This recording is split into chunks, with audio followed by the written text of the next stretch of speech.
Welcome to Chirala రుచులండి. ఇవాళ నేను చేయబోయే ఐటమ్ ఈ సంబార్ కారంతో గుత్తి వంకాయ ఎలా చేయాలో చెప్తానండి. ఇది కావాల్సిన పదార్థాలు సంబార్ కారం ఇదండి, సాల్ట్, ఉల్లిపాయ ముక్కలు, ఆయిల్, బెల్లం, వంకాయలు, చింతపండు గుజ్జు, నానబెట్టిన చింతపండు గుజ్జు.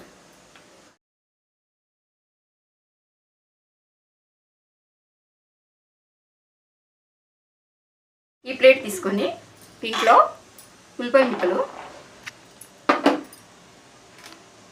ఈ సంబార్ కారం, ఇది సంవత్సరం నా పాటు నిల్వ ఉంటుందండి కారం.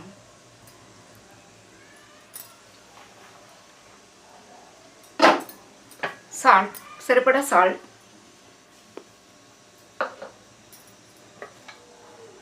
ఇది నానబెట్టిన చింతపండు గుజ్జు, ఇది వేసేసి కలిపేసేయాలి. మనం తీసుకున్న క్వాంటిటీని బట్టి తీసుకోవాలండి.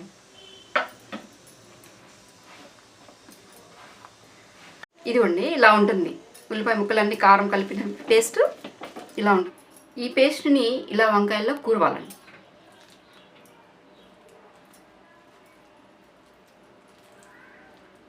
వంకాయలన్నీ కూర్చిపెట్టేస్తానండి. ఇలా ఉంటుంది. దీన్ని ఇప్పుడు ఆయిల్లో మగ్గనివ్వాలి. ఇప్పుడు స్టవ్ వెలిగించి బండి పెట్టేసేసి ఈ వంకాయలు మగ్గడానికి కావాల్సిన ఆయిల్ వేసేయాలండి. సరిపడా ఆయిల్ వేసేసి బాగా హీట్ ఎక్కిందండి, స్లిమ్లో పెట్టేసేసి ఈ వంకాయలను వేసేయాలి. ఇలా ఏ వంకాయ అయినా వేసుకోవచ్చండి. ఇలా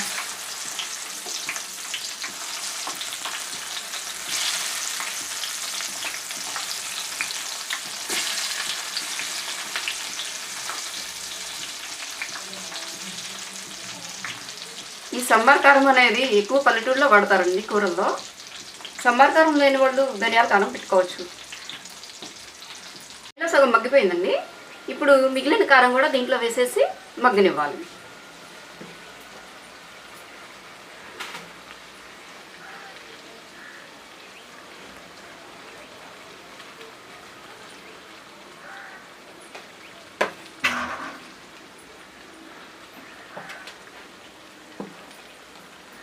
వంకాయలు వేసినాక ఇలా ప్లేట్ పెట్టేసేసి స్లిమ్లో మగ్గనివ్వాలండి.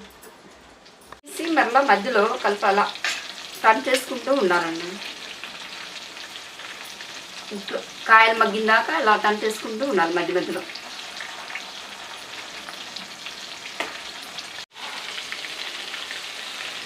ఇలా చేస్తుంది, బాగా మగ్గాలి.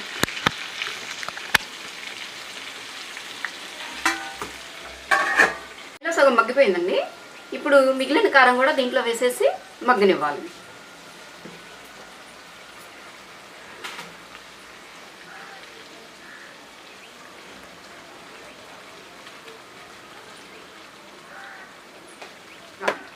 కారం వేసేసేసి మిగిలిన చింతపండు గుజ్జు కూడా లైట్గా వేసేసేసి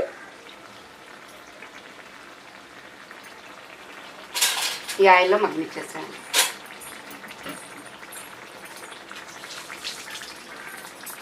ఈ వంకాయలు బాగా మగ్గిపోయినాయండి, ఆయిల్ బాగా పైకి తెలింది. దీంట్లో బెల్లం తురుము వేసేయాలి. లైట్గా బెల్లం తురుము వేస్తే అదొక టేస్ట్ వస్తుంది. చింతపండు గుజ్జు వేసాం కాబట్టి కొంచెం బెల్లం తురుము వేస్తే బాగుంటుంది. ఇలా లైట్గా ఇలా కలపెట్టేసాను. చిదురవుతుందండి, బాగా కలిపెడితే చిదురైపోతుంది. ఈ బెల్లం తురుము ఒక 5 నిమిషాల్లో మగ్గిపోతుంది. బాగా మగ్గిపోయిందండి, రెడీ అయిపోయింది. సంబార్ కారంతో గుత్తి వంకాయ రెడీ అయిపోయింది. ఈ సంబార్ కారంతో గుత్తి వంకాయ రెడీ అయిపోయిందండి.